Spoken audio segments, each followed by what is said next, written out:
بسم اللہ الرحمن الرحیم۔ امام بخاری ریسرچ اکیڈمی سے شائع ہونے والے ہفت روزہ میگزین الجمعہ 9 ذی القعدہ 1443 ہجری مطابق 10 جون 2022 کے مضامین کی ریکارڈنگ پیش خدمت ہے۔ الحمدللہ رب العالمین وصلی اللہ علی النبی الامی الکریم۔ اما بعد، ذکر انبیاء حضرت عیسیٰ علیہ السلام اور ان کا اصلاحی مشن 10ویں قسط، مولانا محمد فرید حبیب ندوی۔ حضرت عیسیٰ علیہ السلام کے زمانے میں یہودی بڑی بڑی برائیوں میں مبتلا تھے، لیکن ان میں 3-4 برائیاں کچھ زیادہ ہی سنگین تھیں، اس لیے آپ نے سب سے زیادہ انہی کو ٹھیک کرنے پر زور دیا۔ جیسے نمبر 1، یہودیوں میں ایک جماعت ایسی پیدا ہو گئی تھی جو کہتی تھی کہ انسان کو اس کے اچھے برے اعمال کی سزا اسی دنیا مل جاتی ہے، آخرت، قیامت، حشر و نشر یہ سب باتیں غلط ہیں۔ نمبر 2، کچھ لوگ اگرچہ آخرت کو مانتے تو تھے، لیکن ان کا خیال تھا کہ اللہ کا قرب حاصل کرنے کے لیے دنیا سے کٹ کر خانقاہوں، آشرموں، جھوپڑیوں میں رہنا ضروری ہے۔ یہ لوگ دنیا اور دنیا کی لذتوں سے فائدہ اٹھانا جائز نہیں سمجھتے تھے۔ یہ شادی نہیں کرتے تھے اللہ کو خوش کرنے کے لیے، اپنے جھوٹے عقیدے کے باعث اپنے بدن کو طرح طرح کی تکلیفیں دیتے۔ مگر حضرت عیسیٰ علیہ السلام کے زمانے تک آتے آتے اس جماعت میں بہت بڑی خرابی یہ بھی پیدا ہو گئی کہ یہ دکھانے کو تو دنیا کی لذتوں سے دور رہتے تھے، لیکن پردے کے پیچھے سے سارے مزے کیا کرتے تھے، یہاں تک کہ دکھانے کو نکاح و شادی سے دور رہتے، لیکن اپنی جھوپڑیوں میں وہ سب کچھ کرتے جسے سن کر ایک شریف انسان کو شرم آ جائے۔ نمبر 3، کچھ لوگ جن کا کام مذہبی رسموں کو انجام دینا اور عبادت گاہوں کی خدمت کرنا تھا، ان کا حال یہ ہو گیا تھا کہ وہ دین کے کاموں کو بھی دنیاوی فائدے کی خاطر کرتے، اور اسے انہوں نے ایک بزنس بنا لیا تھا جسے ایسے لوگ کاہن کہلایا کرتے تھے۔ نمبر 4، سب سے برا حال ان کے پادریوں اور عالموں کا تھا۔ انہوں نے دین کو اپنے ہاتھ کا کھلونا بنا لیا تھا۔ وہ جس چیز کو چاہتے حلال کر دیتے، جس چیز کو چاہتے حرام کر دیتے۔ انہوں نے لوگوں کو یہ سمجھا دیا تھا کہ اللہ کی طرف سے انہیں یہ اختیار حاصل ہے، چنانچہ یہ لوگ اللہ کی کتاب تورات میں بھی اپنی مرضی سے تبدیلی کر دیا کرتے تھے۔ پیسے لے کر دین کا حلیہ بدلنا ان کے نزدیک کوئی بہت بری بات نہ تھی۔ یہ تھیں وہ بڑی بڑی برائیاں جن کی اصلاح کو حضرت عیسیٰ علیہ السلام نے اپنا مشن بنایا۔ صبح و شام یہودیوں کو سمجھانے میں لگے رہے، لیکن یہ ایسی بدبخت قوم تھی کہ آپ کی بات ماننے کی بجائے آپ کی دشمن بن گئی، آپ کے خلاف سازشیں کرنے لگی، جس کی تفصیل پیچھے گزر چکی ہے۔ یہ سلسلہ انشاءاللہ جاری رہے گا۔ فکر و نظر، نئی نسل کی دینی تربیت کی فکر کیجیے۔ مولانا محمد خالد ضیاء صدیقی ندوی۔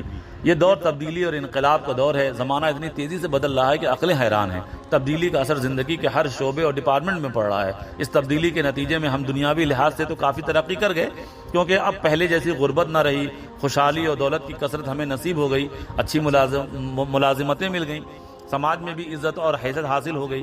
لیکن اس تبدیلی کا سب سے برا اثر ہمارے دین و اخلاق پر پڑا، جو ہمارے لیے سوچنے کی اور فکر کرنے کی بات ہے۔ آج کی نسل کی جو دینی و اخلاقی حالت ہے، اسے دیکھ کر ایک درد مند اور حساس آدمی خون کے آنسو روتا ہے۔ اور ایسا کیوں نہ ہو کہ نئی نسل کو دین کی بنیادی چیزوں تک کا علم نہیں، وہ یہ بھی نہیں جانتی کہ اسلام کی بنیادی عقائد کیا ہیں، کن چیزوں پر ایمان لانا ضروری ہے، حلال و حرام، پاکی و ناپاکی کے درمیان کیا فرق ہے۔ اسے یہ نہیں معلوم کہ ماں باپ کا کیا مقام ہے، رشتہ داری کو نبھانا کتنا ضروری ہے، سودی معاملات کرنا، جوا کھیلنا، جھوٹ بولنا، کسی کا دل دکھانا کتنا سنگین گناہ ہے۔ غرض یہ کہ نئی نسل کی اسلامی تعلیمات سے ناواقفیت آخری درجے کو پہنچی ہوئی ہے، مگر حیرت کی بات ہے کہ اس پر کسی کو کوئی افسوس نہیں ہے۔ نئی نسل کی دین سے بیزاری کے سلسلے میں قصور ہمارا ہی ہے۔ اگر یہ کہا جائے تو غلط نہ ہوگا کہ اس کی دینی تربیت کے حوالے سے ہم نے مجرمانہ غفلت برتی ہے۔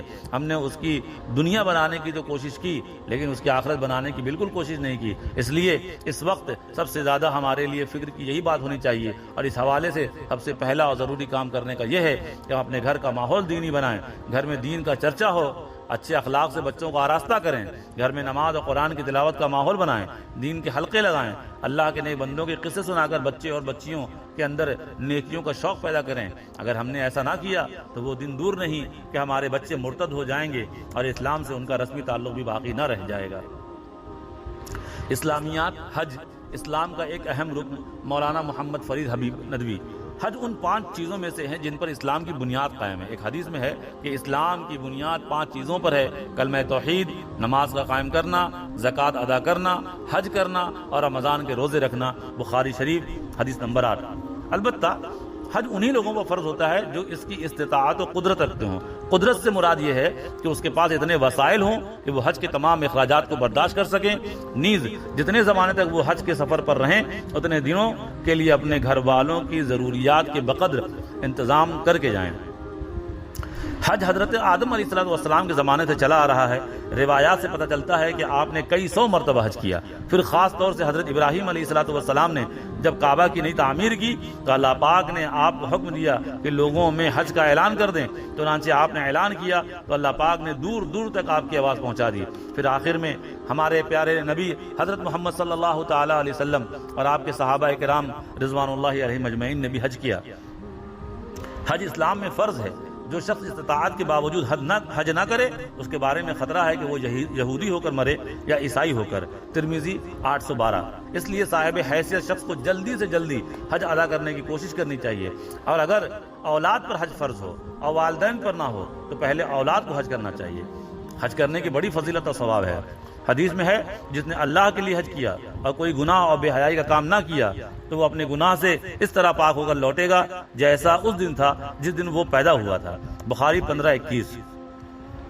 ایک حدیث میں ہے کہ حج مقبول کا بدلہ جنت کے سوا کچھ بھی نہیں۔ ترمذی 810۔ البتہ یہ یاد رہے کہ اگر کسی نے کسی شخص کا حق مار رکھا ہے تو وہ حج کرنے سے معاف نہیں ہوگا، اس کے لیے حقدار کو اس کا حق ادا کرنا یا اس سے معافی مانگنی ضروری ہے۔ حج کے بارے میں ایک اہم بات یہ بھی ہے کہ بہت سے لوگوں نے حج اور عمرے کو سفر کو تفریح اور دکھاوے کا ذریعہ بنا رکھا ہے۔ یہ انتہائی غلط بات ہے۔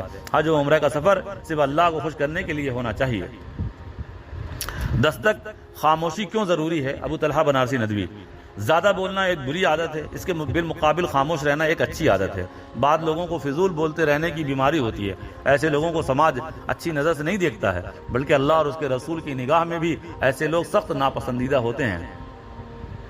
اب سوال یہ پیدا ہوتا ہے کہ خاموشی کیوں ضروری ہے؟ زیادہ بولنے سے کبھی کبھی انسان کی زبان سے ایسی بات نکل جاتی ہے جس سے اچھے بھلے تعلقات خراب ہو جاتے ہیں، لوگوں کے دل ٹوٹ جاتے ہیں۔ اس لیے رسول اکرم صلی اللہ تعالی علیہ وسلم نے فرمایا جو اللہ اور یوم آخرت پر ایمان رکھتا ہو اسے چاہیے کہ اچھی بات بولے یا پھر خاموش رہے۔ بخاری 60:19۔ خود حضور اکرم صلی اللہ تعالی علیہ وسلم کے سلسلے میں حضرت جابر رضی اللہ تعالیٰ عنہ روایت کرتے ہیں کہ حضور اکرم صلی اللہ علیہ وسلم اکثر خاموش رہا کرتے تھے۔ شمائل ترمذی 224۔ یہ یاد رہے کہ شریعت میں بولنے سے منع نہیں ہے، لیکن جب کسی کے پاس اچھی باتیں ختم ہو جائیں اور اس کے پاس بولنے کے لیے کچھ نہ ہو تو اب شریعت اسے خاموش رہنے کا حکم دیتی ہے۔ اس میں کوئی دو رائے نہیں کہ وہ شخص سمجھدار ہے جو فضول بکواس کرنے کی جگہ خاموشی کو پسند کرتا ہو، کیونکہ بہت زیادہ بولنے سے کچھ نہ کچھ گناہ جیسے غیبت، جھوٹ، چغلی، طنز، مذاق اڑانا وغیرہ تو سرزد ہوتے ہی ہیں۔ خود انسان کا وقار، اعتماد اور اس کی حیثیت بھی معاشرے میں کم ہوتی چلی جاتی ہے۔ سب سے بڑی بات یہ کہ زبان کا فضول استعمال انسان کو جہنم کا ایندھن بنا دیتا ہے، اس لیے سمجھنا چاہیے کہ خاموشی ہزار نعمت ہے۔ من جانب امام بخاری ریسرچ اکیڈمی۔ السلام علیکم ورحمۃ اللہ وبرکاتہ۔